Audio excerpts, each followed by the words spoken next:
தைப்பூசனாலே இந்த கந்தாரப்பம் செட்டிநாடு சைடில் ரொம்பவே ஃபேமஸ். இது ரொம்ப சிம்பிளான ஒரு டிஷ். இது வெள்ளை பணியார மாதிரி தான் இருக்கும். என்ன இதில் வந்து நாட்டு சர்க்கரை சேர்க்கறதுனால கொஞ்சம் தித்திப்பாக இருக்கும். மற்றபடி வேறு எதுவும் டிஃப்ரெண்ட்டாக இல்லை. ஆனால் ரொம்ப சாஃப்டாக, ரொம்ப டேஸ்ட்டாக, வேறு லெவல் ஈஸியாக இருக்கும். இதை நீங்கள் ஈஸியாக ட்ரை பண்ணி பார்க்கலாம். எப்படி பண்ணுறதுன்னு சொல்லித்தரேன் வாங்க.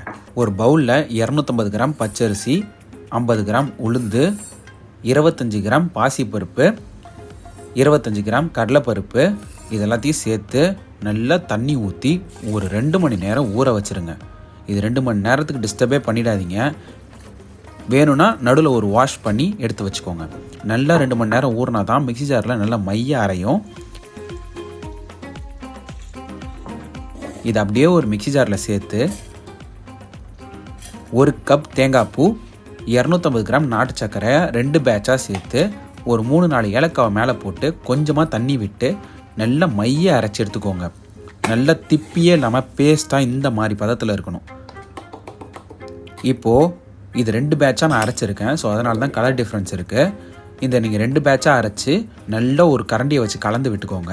இதை நல்லா கலந்ததுக்கப்புறம் இதில் 1/4 ஸ்பூன் பேக்கிங் சோடா, கொஞ்சமாக உப்பு சேர்த்து கட்டி முட்டி இல்லாமல் கலந்து விட்டுருங்க. ஈவனாக இந்த மாதிரி.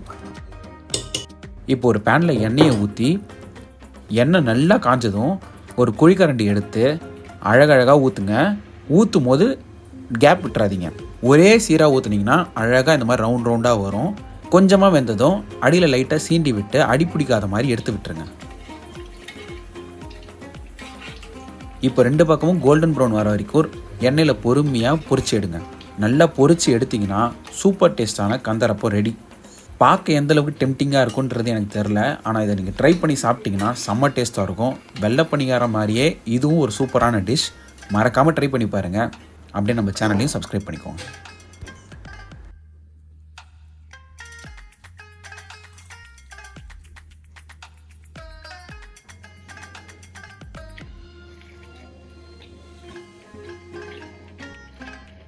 ஒரு மாதிரி டிஃப்ரெண்ட்டாக டேஸ்டியாக இருக்குது. இதை நீங்கள் ட்ரை பண்ணி பார்த்துட்டு கமெண்ட்ஸில் சொல்லுங்கள். சரி, ஓகே, நெக்ஸ்ட் வீடியோ பார்ப்போம். பை.